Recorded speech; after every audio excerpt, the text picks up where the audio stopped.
ఓం సాయిరామ్ శ్రీమాత్రే నమః. అందరికీ నమస్కారం అండి. అందరూ ఎలా ఉన్నారు? సంతోషంగా సుఖంగా ఎప్పుడు కూడా అష్టైశ్వర్య ఆరోగ్య అభివృద్ధితో ఉండాలని చెప్పి నేను కూడా మనస్ఫూర్తిగా కోరుకుంటూ ఉన్నాను. ఈరోజు వీడియోలో మనకు వచ్చినటువంటి సందేశం ఏంటి అంటే, ప్రశాంతంగా ఒంటరిగా కూర్చుని నేను చెప్పేటటువంటి సందేశాన్ని ఆలకించి చూడు. నువ్వు తప్పకుండా ఈ సందేశంలో ఉన్నటువంటి అర్థాన్ని తెలుసుకుని తీరాలి. నాపై భక్తి నిజమైతే తప్పకుండా నేను చెప్పినటువంటి సందేశాన్ని ఆలకించు. మరి మనకు ఈ చక్కటి సందేశం ఈరోజు వచ్చింది కదండి. మన బిడ్డలందరికీ మన ముందుకైతే వచ్చినప్పుడు ఈ సందేశాన్ని మరి పూర్తిగా వినాలి కదా. పూర్తిగా విన్న వారికేనండి అర్థమవుతుంది. ఈ వీడియో మీ అందరికీ నచ్చినట్లయితే కనుక తప్పకుండా మన వీడియోకి ఒక లైక్ అయితే ఇవ్వండి. కొత్తగా మన ఛానల్ని ఎవరైనా చూస్తూ ఉంటే కనుక సబ్స్క్రైబ్ చేసుకుని నాకు సపోర్ట్ అయితే అందించండి. లైక్ చేయడం మాత్రం మర్చిపోవద్దండి. మరి ఈ సందేశం వినే ముందు మీరు ఎక్కడెక్కడో ఉండి నిరాశ చెంది జీవితంలో ఏదైనా సమస్యతో బాధపడుతూ ఉంటే 100కు 1000% నమ్మకాన్ని ధైర్యాన్ని కలిగిస్తుంది అన్న నమ్మకంతో కనుక మీరు ఈ సందేశాన్ని విన్నట్లయితే ఆ నమ్మకమే కదండి మనకు శ్రీరామ రక్ష. నిజంగా మీ అందరూ కూడా ఇంత గొప్ప నమ్మకంతో మన సందేశాలను వింటూ ఉండటం వల్ల మనందరికీ కూడా ఎంతో మంచి జరుగుతుందని చెప్పేవాళ్ళు ఎంతోమంది ఉన్నారు. నిజంగా ఒక్కొక్కటి వింటూ ఉంటే నాకు చాలా సంతోషంగా అనిపిస్తుంది. ధన్యవాదాలు కూడా చెప్తూ ఉన్నారు. మీ అందరికీ కూడా నేను ధన్యవాదాలు చెప్తూ ఈరోజు ఈ సందేశంలో ఉన్నటువంటి అర్థం ఏమిటో, పరమార్థం ఏమిటో మీరు గనక తెలుసుకోగలిగినట్టయితే మీ జీవితంలో వచ్చినటువంటి మార్పు అనేది తప్పకుండా తెలుస్తుంది. ఇక ఆలస్యం చేయకుండా ఈ సందేశం గురించి తెలుసుకుందామండి. ఈరోజు నేను చెప్పేటటువంటి సందేశం కేవలం నీకు ప్రశాంతతను మాత్రమే కాదు, నీలో వచ్చేటటువంటి ఒక మార్పుకు కూడా మొదటి మెట్టు అని అవుతుంది అని చెప్తూ ఉన్నాను. నేను నీకు కొన్ని నిజాల గురించి చెప్పాలి అని అనుకుంటున్నాను ఈరోజు. అలాగే నీ జీవితంలో కొన్ని మార్పులు కూడా రావాలని ఆశిస్తూ ఉన్నాను. ముందుగా ఒక్కసారి నీ ఆత్మను నీవు ప్రశ్నించుకో. అదేమిటి అంటే కనుక మొట్టమొదటిసారిగా నేను చెప్పాలనుకుంటున్నటువంటి ఒక పచ్చి నిజం ఏంటి అంటే, కేవలం నీ మంచితనమే నీకు అది పెద్ద శాపం. చెప్పాలంటే ఒకసారి నీకు గతాన్ని వెనక్కి తిరిగి చూసుకో. లేకపోయినా ఆపద వస్తే నీ జేబులో ₹1 లేకపోయినా అప్పు చేసినా సరే ఎదుటి వ్యక్తులకు సహాయం అనేది చేసావు. నీ లేకపోయినా కూడా అదంతా కూడా ఆ చేసిన మంచితనాన్ని కూడా పక్కన పెట్టి మరి వారి కోసం నువ్వు పరుగులు తీసావు కూడా. కానీ నీకు కష్టం వచ్చినప్పుడు ఒక్కరైనా నిన్ను ఆదుకున్నారా? ఒక్కరైనా నీ పక్కన నిలబడ్డారా? నేనున్నాను అని ఒక్కరంటే ఒక్కరు అయినా కూడా నీకు చేయూతను అందించారా? మరి ఎవరు మనకు డబ్బులు లేనప్పుడు ఎవరు ₹1 కూడా ఇవ్వరమ్మా. మనం ఎదుటి వ్యక్తులకు మన ఇష్టానుసారం మనం ఖర్చు పెడుతూ ఉన్నప్పుడు ఒక్కసారి మనం ఆలోచించుకోవాలిగా. ఇప్పుడు డబ్బులు ఉన్నాయి కదా అని నువ్వు ఇతరులకు ఎంత సహాయమైనా చేయగలవు. అలాగే నీ దగ్గర డబ్బులు లేనప్పుడు నీకు ఒక్కరైనా ₹1 అయినా ఇచ్చారా? ఒక్కరైనా నీ పక్కన నిలబడ్డారా? లేదు కదా. మరి ఇంత ఇతరుల కష్టాలను నువ్వు మొయ్యడమే తప్ప వాళ్ళ భారాలను, నీ భారాన్ని నువ్వు ఎప్పుడైనా సరే మోసుకోలేదు. నువ్వు ఎంతమందికి మేలు చేసినా చివరికి నీ మాట వినేవారు ఒక్కరు కూడా లేరు. నువ్వు నాకేం చేశావు, ఈ ఒక్క మాట నీ గుండెను కోసేసినట్లుగా అనిపిస్తూ ఉంటుంది కదా. నువ్వు ప్రాణం పెట్టి సహాయం చేసిన వారు కూడా నిన్ను చులకన చేసి మాట్లాడుతూ ఉన్నారు. అవును కదా. ఇది నీ మొదటి కర్మఫలం.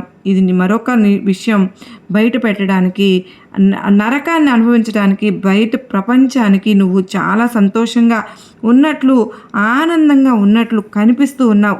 లోపల ఎంతో బాధను దిగమింగుకున్నా కూడా కానీ నీకు నువ్వు చెప్పుకో. అంటే నీ వెనుక ఎంతో ఎక్కువగా బాధ ఉంది, దాగి ఉంటుంది. ఎందుకంటే ఎప్పుడు నువ్వు కూడా నీ వైపు అంటే వెనుక ఎంత నరకాన్ని నువ్వు దాచుకున్నావో, నీ వెనుక నవ్వు అనేది ఎవ్వరికీ అర్థం కాలేదు. నువ్వు ఎంత దుఃఖంలో మునిగిపోయి ఉంటావో, ఎన్నిసార్లు ఏడ్చావో నీకు ఉన్నటువంటి నీ సొంత వాళ్ళకు కూడా తెలియదు కదూ. ఎన్నో రాత్రులు, నిద్ర లేని రాత్రులు గడిపావు, ఎంతగానో ఏడ్చావు. ప్రతి కన్నీటి బొట్టుకు ఒక విలువైనటువంటి సమాధానం నువ్వు ఇచ్చి తీరాలని అనుకున్నావు. ఎవరికీ నువ్వు చెప్పుకోలేదు కూడా. అలాగే చెప్పుకుందామని ప్రయత్నించినా అవతలి వాళ్ళు అర్థం చేసుకోలేదు కదా. పైగా నిన్నే తప్పుపట్టారు. అందుకే నీ బాధ అయితే నీ మనసులో నువ్వు కుమిలిపోతూ ఉదయం లేవగానే మరలా ముఖం మీద ఒక చిన్న చిరునవ్వు, అటువంటి ఒక చిన్న ముసుగును వేసుకుని నిజం ఏమిటనేది తెలుసుకోకుండా నీ మనస్సాక్షికి మాత్రమే అది ఒక పెద్ద భారంగా మిగిలిచ్చావు. ఇక మరొక నిజం చెప్తాను చూడు తల్లి. సొంత రక్తమే నిన్ను వెన్నుపోటు పొడవడం అంటే బయట వాళ్ళ వల్ల వచ్చేటటువంటి నష్టం కంటే నమ్మి ప్రాణం పెట్టిన వారే రక్త సంబంధీకుల వల్లనే నీకు ద్రోహం జరిగింది. నువ్వు ఎవరికైతే పరిచయం అయ్యావో అయితే వాళ్ళ గుడ్డిగా నమ్మేస్తావు. వాళ్ళ మాటలు నమ్మి నీ ఆస్తులు, నీ డబ్బు, నీ సహాయం అంతా కూడా దారపోసేస్తావు. నీ సమయం అంతా వృధా చేస్తావు. వారి కోసం కేవలం నా వారే కదా అని అనుకుంటావు. అలా అనుకున్నావు కనుకనే మోసపోయావు. జ్ఞానం ఏం చెప్తుందో తెలుసా? నమ్మకమే నీ పాలిట మృత్యు అయింది అని.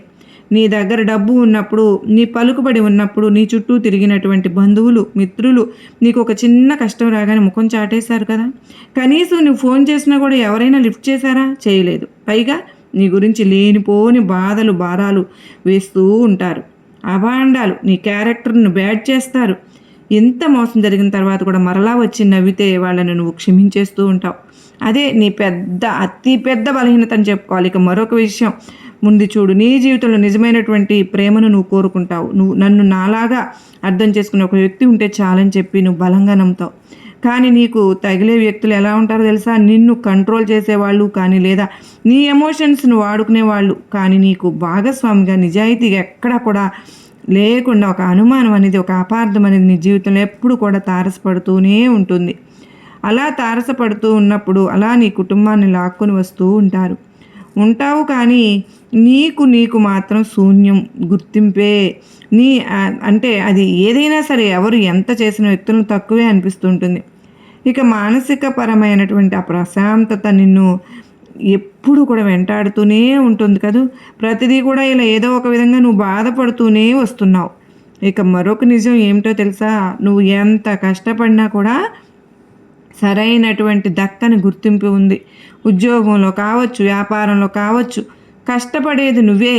కానీ ఆ ఫలితాన్ని మాత్రం ఇంకొకరు, అంటే ఒక పేరును వేరొకరి పేరును తప్పకుండా వారి పేరును వారు వాడుకుంటూ ఉంటారన్నమాట. నీ పేరును మరొకరు కొట్టేస్తున్నారు. నువ్వు ఒక పనిని 100%గా చేస్తావు. కానీ ఏదైనా ఒక ప్రమోషన్ టైంకి లేదా ఒక క్రెడిట్ ఇచ్చే టైం అనేది నీకంటే తక్కువ టాలెంట్ ఉన్నటువంటి ఆ వ్యక్తులకే వెళ్ళిపోతుంది. ఎందుకు ఇలా జరుగుతుంది? ఎందుకో తెలుసా? నేనే చేశాను అనేటటువంటి విధంగా నువ్వు ఎప్పుడు కూడా నలుగురికి తెలియపరచటం లేదు. ఇక నీ యొక్క ప్రతి ఒక్క మౌనం కూడా, నీ యొక్క మంచితనాన్ని కూడా ఈ లోకం అనేది అసమర్థతగా తీసుకుంటూ వస్తుంది. నీ లోపం ఏమిటో తెలుసా? రక్తం మరిగిపోతున్నా సరే బయటకు ఏమీ అనలేక నిన్ను నువ్వే హింసించుకుంటూ వస్తున్నావు. ఇక మరొక నిజం ఏంటో తెలుసా? ముందుగా జరిగేది గ్రహించే శక్తి నీకు ఎక్కువగా ఉంటుంది. ఎవరికీ తెలియనటువంటి బ్రహ్మరహస్యం ఇది. అంటే భగవంతుడు ఒక విచిత్రమైనటువంటి వరాన్ని ఇచ్చాడు నీకు. కళ్ళ ముందు ఎవరైనా పచ్చి అబద్ధం ఆడుతుంటే నీ మనసుకు వెంటనే తెలిసిపోతుంటుంది. ఇతడు నాకు అబద్ధం చెప్పేస్తున్నాడు, ఇతడు నన్ను మోసం చేసేస్తున్నాడని నువ్వు ఒక విచిత్రం అలా నీకు తెలిసిపోతే కనుక నువ్వు వాళ్ళను నిలదీయలేనటువంటి పరిస్థితి. వాళ్ళ నాటకం చూస్తూ మౌనంగా ఉంటున్నావు. రేపు ఏం జరుగుతుందో, ఫలానా పని చేస్తే ఏం నష్టం వస్తుందో నీ అంతరాత్మ ముందుగానే నీకు హెచ్చరికలు సూచిస్తూ ఉంటుంది. నువ్వు విస్మరించిన ప్రతిదీ కూడా నువ్వు నష్టపోతూనే వస్తున్నావు. అలాగే నీ యొక్క రక్షణ కవచం, రక్త కవచం, అంటే రక్షణ కవచం, ఎమోషన్స్, ఇంపార్టెన్స్ అన్నీ ఉన్నాయి చూడు. నీకు నువ్వే దెబ్బ కొట్టుకుంటున్నావు. మరొక నిజం ఏమిటో తెలుసా? నీ అనుకున్న వాళ్ళే నిన్ను చీటికి మాటికి ఇబ్బంది పెట్టేస్తూ ఉన్నారు. నువ్వు ఎవరినైతే ఎంతో ఇష్టపడుతూ, ఎవరినైతే ఎంతో నమ్మావో వాళ్ళే నిన్ను వెన్నుపోటు పొడిచి నిన్ను ఇబ్బంది పెట్టడానికి ప్రయత్నిస్తూ ఉంటున్నారు. నువ్వు ఇప్పుడు ఇబ్బంది పడుతూ ఉంటే, బాధపడుతుంటే చూడాలని చెప్పి ఎంతమందో కాచుకుని కూర్చున్నారు. వాళ్ళు నీ కుటుంబ సభ్యులై ఉండొచ్చు, నీ స్నేహితులు ఉండొచ్చు, ఇరుగు పొరుగు వారు కూడా అయి ఉండొచ్చు. నువ్వు ఎవరికైతే చాలా గుడ్డిగా నమ్ముతూ వస్తున్నావు కదా, ఇంతవరకు ఎటువంటి వ్యక్తులు అన్నమాట, అటువంటి వ్యక్తులు నేను మోసం చేసి చాలా ఇబ్బంది పెట్టడానికి ప్రయత్నిస్తూ ఉన్నారు. ఇక డబ్బు సంపాదనలో ఎంతో ఎక్కువగా నీ ప్రయత్నాన్ని నువ్వు చేసుకుంటూ వస్తున్నావు, కానీ నీలో మంచి టాలెంట్ అనేది ఉంది. కానీ డబ్బు మాత్రం నీ చేతిలో సరిగ్గా నిలబడడం లేదు. 10 రూపాయలు వస్తే 20 రూపాయలు ఖర్చు నీ ముందుకు వస్తుంది. ఇంకా మరొకటి గమనిస్తే కనుక నీ డబ్బు నీ అవసరాల కంటే కూడా ఇతరుల అవసరాలకే ఎక్కువగా ఖర్చు అయిపోతూ ఉంది.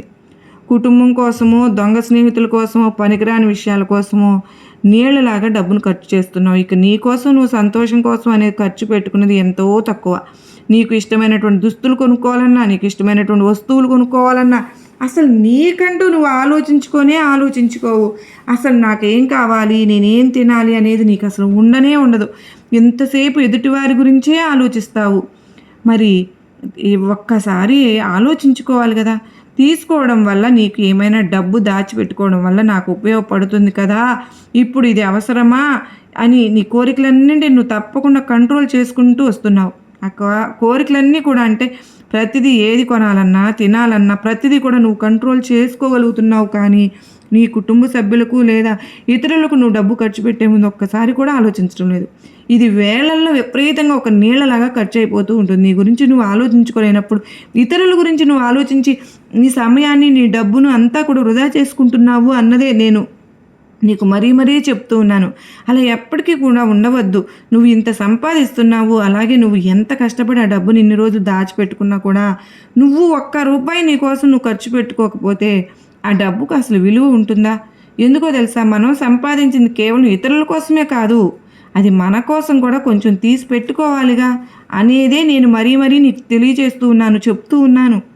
అలాగే నీ వెనుక ఉన్నటువంటి డబ్బును చూసుకుని గుండెలు పగిలేలాగా ఎన్నోసార్లు బాధపడ్డాం. ఇక నేను కష్టపడినా కూడా నాకంటూ ₹1 కూడా నేను ఎప్పుడు కూడా వెనకేసుకోలేదు కదా అని చెప్పి ఎన్నో రకాలుగా బాధలు పడ్డావు. అప్పుడే భగవంతుడు కఠినమైనటువంటి పరీక్షలన్నీ కూడా నీకు పెట్టాడు. కనుకనే నువ్వు చాలా అంటే చాలా శ్రద్ధగా వినాలి. మరి ఇప్పటి నుంచి చెప్పాలంటే కనుక నీకు భగవంతుని యొక్క అనుగ్రహం అనేది ఎప్పుడు కూడా తోడుగా ఉంది. నిన్ను కాపాడుతూ వచ్చింది అదే. బహుశా నీకు అనిపించవచ్చు, నీకు ఇష్టమైనటువంటి జీవితాన్ని భగవంతుడు ఎన్నోసార్లు నీకు ఇవ్వాలని చెప్పి ప్రయత్నించాడు. కానీ అలాగే నీ ముందే ఎన్నో రకాల అవకాశాలను కూడా సృష్టించాడు. కానీ నువ్వు మాత్రం చేతికి అంది వచ్చినటువంటి అవకాశాలన్నీ కూడా జారవిడుచుకుంటున్నావు. సరిగ్గా నీలో ఉన్నటువంటి పనికిరాని వ్యక్తులను నీ జీవితంలోకి రాణిస్తూ ఉన్నావు. స్వార్థపరులను దూరం చేసుకో. నిన్ను ఏడిపిస్తున్నది భగవంతుడు కాదమ్మా, నువ్వు నమ్మినటువంటి మనుషులే. నిజస్వరూపం అని చెప్పి నువ్వు ఇకనైనా తెలుసుకో. నీ పరీక్షలో నువ్వు ఒంటరివి ఎప్పుడు కావచ్చు, కానీ నువ్వు ఒక ఆణిముత్యంలాగా మారబోతున్నావు. ఇది మాత్రం నిజం. ఇక మరొక విషయం చెప్పనా, చూడమ్మా, నీకు అంతిమ విజయం అంటే ఇప్పటివరకు నువ్వు పడినటువంటి బాధలు, ఏడ్చిన కన్నీళ్ళు చాలమ్మా, చాలు. అయితే నేను మాత్రం నీ జీవితంలో ఒక అద్భుతమైనటువంటి సంతోషాన్ని అయితే ఇప్పటి నుంచి ఇవ్వబోతున్నాను. ఎంత సంతోషం అంటే ఒక్కసారి కూడా నువ్వు వెనక్కి తిరిగి చూస్తే అసలు ఇంత సంతోషకరమైనటువంటి జీవితాన్ని నాకు భగవంతుడు ఇచ్చాడు. కానీ నేను నమ్మినటువంటి నా భగవంతుడు ఎప్పుడు కూడా నాకు తోడుగా ఉండి ఇంత సంతోషకరమైనటువంటి జీవితాన్ని నాకు ఇచ్చాడు కదా అని నువ్వే చాలా అనుకుంటావు కూడా. నీ వయసుకు మించినటువంటి బాధ్యతలు నీ భుజాలపై ఇప్పటివరకు మోస్తూ ఉన్నావు. తుఫానులు ఎన్ని నిన్ను చుట్టుముట్టినా ఎక్కడ నీకు అధైర్యం అనేది పడలేదు, ఆత్మవిశ్వాసాన్ని కోల్పోలేదు. ఇది నీ గొప్పతనం. ఈరోజు నిన్ను ఈ స్థాయిలో నిన్ను నిలబెట్టినందుకు నీ గొప్పతనమే అది కారణం. నీ ఆప్తులుగా అంగీకరిస్తే ఎవరికైనా కానీ వారి కోసం నువ్వు ప్రాణమైనా ఇవ్వడానికి వెనుకాడు. అయితే నిన్ను కొంతమంది వ్యక్తులు గాయపరిచారుగా, మాటలతో గాయపరిచారు. అలాగే నిన్ను నమ్మించి మరీ అంటే నీ దగ్గర ఉన్నటువంటి డబ్బునో, లేదంటే నీ మనస్తత్వాన్నో, లేదంటే నీపై ఉన్నటువంటి వారిపై ఉన్నటువంటి నమ్మకాన్నో పూర్తిగా వారు పోగొట్టుకున్నారు. నిన్ను చాలా అంటే చాలా మోసపరిచారు. ఇది వారి విషయం అనుకో, నువ్వు ఎక్కువగా ఆలోచించవద్దు. ఇదంతా కూడా వారి యొక్క మనస్తత్వం అలాగే ఉంటుంది పుట్టినప్పటి నుంచి కూడా. ఎప్పుడేమైనా సరే బాధ పెడదామని, ఎవరినైనా ఏడుస్తుంటే చూడాలని, ఎవరైనా నష్టపోతుంటే సంతోషపడాలని, ఎవరైనా కుమిలిపోతుంటే ఎప్పుడైనా సరే ఆనందించాలని అనుకున్నటువంటి మనస్తత్వం కలిగినటువంటి వ్యక్తులు నీ చుట్టూ ఎంతోమంది ఉన్నారు. అటువంటి వ్యక్తుల మధ్య నువ్వు బ్రతుకుతున్నావు అంటే నువ్వు ఎంతో ధైర్యవంతురాలివి. ఎందుకంటే మన చుట్టూ ఇప్పుడున్నటువంటి కలికాలంలో మనం ఎప్పుడెప్పుడు పడిపోతే చూడాలని బాధపడుతుంటే, నవ్వాలని, ఏడుస్తుంటే, ఆనందించాలని చాలా రకాలైనటువంటి మనుషులు ఈ ప్రపంచంలో ఎంతోమంది ఉన్నారు. మన సొంత వాళ్ళే మన సంతోషంగా ఉన్నది వారికి నచ్చడం లేదు. మరి అటువంటప్పుడు వేరే వ్యక్తికి మనం సంతోషంగా ఉంటే ఎందుకు నచ్చుతుంది చెప్పు? అందుకేనమ్మా చెప్తూ ఉన్నాను, నీ సంతోషాన్ని నువ్వే దాచిపెట్టుకో. నీ సంతోషాన్ని నువ్వే ఎక్కువగా బయటకు వ్యక్తపరచవద్దు. ₹1 వచ్చిందనుకో నువ్వు దాచిపెట్టుకో, కానీ ఇతరులకు మాత్రం ఎప్పుడూ పంచిపెట్టవద్దు. అసమర్థులకు మాత్రమే సహాయం చేయి. అలాగే ఎవరికైనా అవసరానికి సహాయం చేయి. సంతోషాన్ని ఇతరులతో నువ్వు ఎప్పుడు కూడా పంచుకోవద్దు అన్ని విషయాలు. అలా ధనం వచ్చింది, ఇలా వచ్చింది, మేము కుటుంబంతో ఆనందంగా ఉన్నాం, మేము ఇల్లు కట్టుకోబోతున్నాము, మాకు వ్యాపారంలో మంచిగా లాభాలు వస్తున్నాయి, చాలా సంతోషం, మా జీవితాన్ని ఇప్పటివరకు మేము గడుపుతూ వచ్చాము, మిత్రులతో కానీ నువ్వు ఎప్పుడు కూడా పంచుకోవద్దు. అలా పంచుకోవడం వల్లనే నరదిష్టి ప్రభావం అనేది ఎంతో ఎక్కువగా మనపై పడుతూ ఉంటుంది. నరదిష్టికి నల్లరాయి అయినా పగలాల్సిందే. మరి మన పెద్దలు చెప్పారు కదా, అలా నరదిష్టి ప్రభావం వల్ల నీకు ఎన్నో నెగిటివ్ ఎనర్జీ ఎప్పుడు కూడా నీ చుట్టూ తిరుగుతూ ఉంటుంది. కనుకనే నువ్వెవరికి కూడా ఒక సంతోషకరమైనటువంటి శుభవార్తలను ఎవరితో కూడా నువ్వు పంచుకోనే వద్దు. నువ్వు ఎంత మంచిదానివో, ఎంత మంచి మనసు కలిగి ఉంటావో, వారు దానికి భిన్నంగా వారి యొక్క చెడ్డ మనసును వారు బయట పెట్టుకున్నారు. కానీ నువ్వే తెలుసుకోవాలిగా ఎవరు ఎలాంటి వ్యక్తులు అనేది. అయితే ఇప్పుడు నీకు ఒక జాగ్రత్తగా ఉండి, నీ అనుభవాలన్నీ కూడా నీకు పెద్ద గుణపాఠాలుగా నేర్పించాయి కదూ. ఇకనైనా జాగ్రత్త పడు. ప్రతి అనుభవం నిన్ను రాటు తేలేలాగా చేసింది, ఒక వజ్రంలాగా మార్చింది. నీ జీవితంలో కష్టాలు కూడా అలాగే ఉంటాయమ్మా. ఎన్నో రకాలుగా నువ్వు కింద పడి పైకి లేచినటువంటి సందర్భాలు నువ్వు చూసావు కదా. నీకు తెలీదా ఎన్నో బాధలు పడ్డావు. నీకన్నీ కూడా ఇవాళ నుంచి అన్నీ మారిపోతాయని నేను చెప్తూ ఉన్నాను. నువ్వు అపురూపమైన వ్యక్తివి. నీకు ఈ పరిస్థితులు రావడానికి కారణం ఏంటో తెలుసు? నీ చుట్టూ ఉన్న మనుషులే నీకున్నటువంటి మంచితనాన్ని అలుసుగా తీసుకుని చాలామంది, అంటే నీ పుస్తకాల్లో నేర్చుకున్నటువంటి పాఠాల కన్నా నీ చుట్టూ ఉన్న మనుషులు నేర్పినటువంటి గుణపాఠాలే నువ్వు ఎక్కువగా తీసుకున్నావు. ఇక కొంతమందిని నువ్వు ఎంతలో నమ్మావో తెలుసా? గత కొన్ని సంవత్సరాలుగా నీపైన నమ్మకాన్ని కంటే కూడా ఇతరులపై నమ్మకాన్ని ఎక్కువగా పెట్టుకున్నావు. ముఖ్యంగా నిన్ను పరీక్షిస్తున్నటువంటి కాలం కూడా నిన్ను చూసి ఆశ్చర్యపోయేలాగా మంచితనంతో ఎంతోమందిని గుడ్డిగా నువ్వు నమ్మేశావు. రాబోయే రోజులైనా కాస్త జాగ్రత్తగా ఉండు. నీకోసం ఎదురు చూస్తున్నటువంటి వెలుగును చూపించడానికి నేను నీ ముందుకు రాబోతున్నాను. ఒక్కసారి నీ గతాన్ని నువ్వు ఈరోజు గుర్తు చేసుకుంటే ఇక పూర్తిగా మర్చిపో.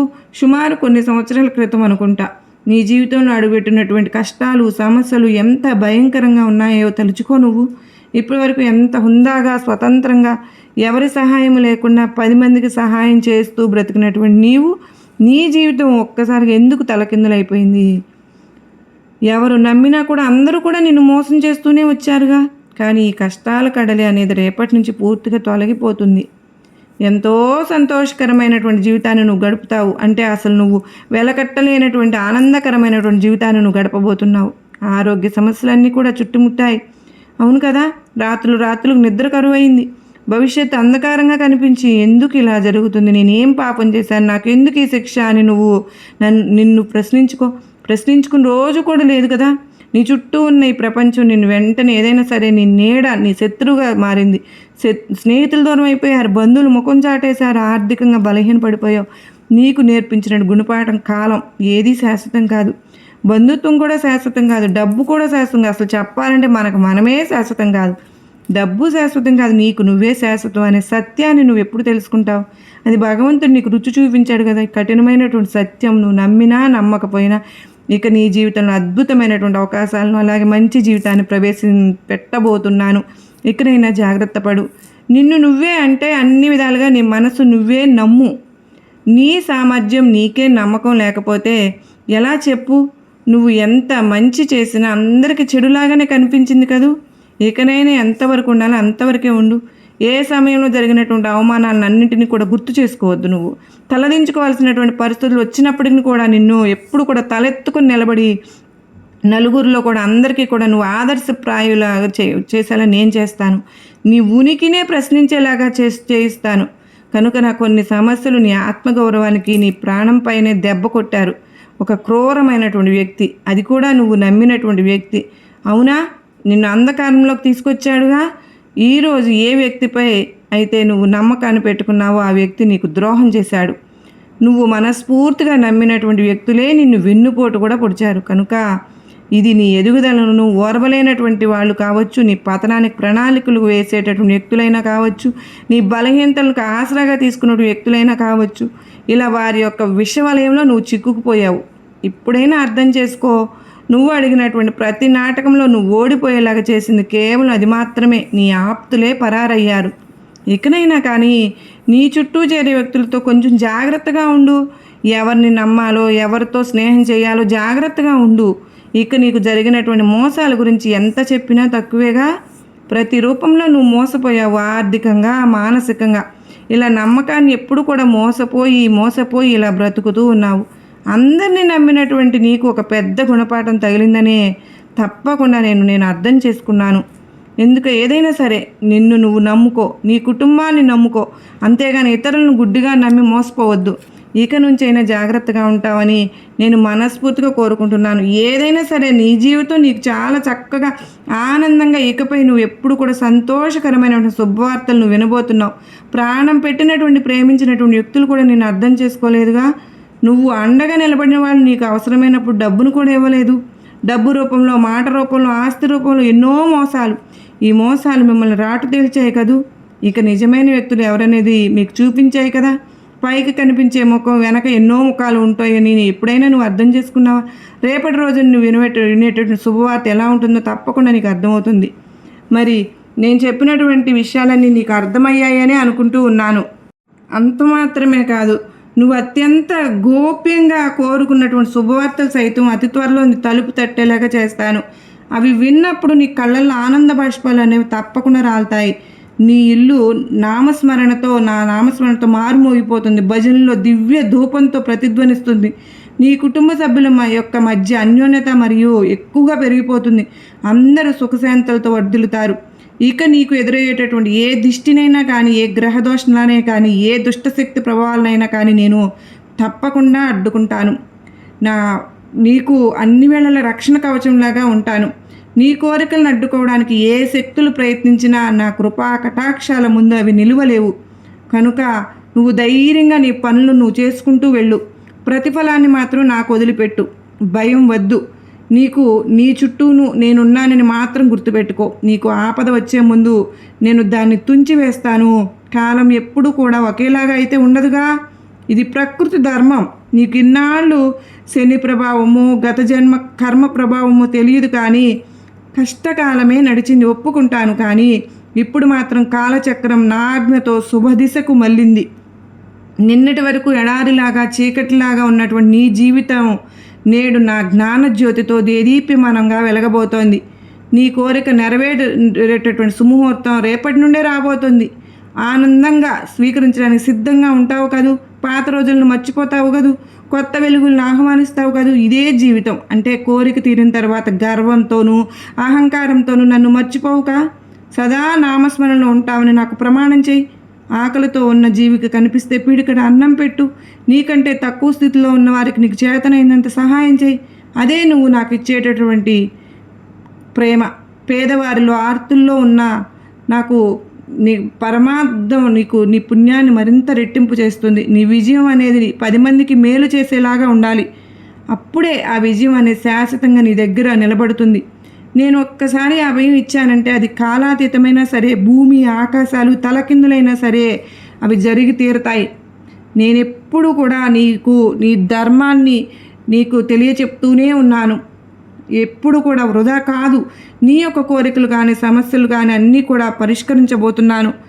మార్పు ఇప్పటి నుండే మొదలైందని గుర్తుపెట్టుకో. ఫలితం అతి త్వరలో నీ కళ్ళ ముందు సాక్షాత్కరించేలాగా చేస్తాను. ఏ శక్తి, ఏ మనిషి నా మాటను జవదాటలేదు. నన్ను నమ్ము. నమ్మకమే నీకు సదా ఆయుధం. మరి అలా నమ్మకంగా ధైర్యంగా ఉంటావు కదూ అంటూ ఈరోజు ఈ సందేశంలోని అర్థం మనందరికీ కూడా గొప్ప నమ్మకాన్ని, ధైర్యాన్ని కలిగించిందని అనుకుంటున్నానండి.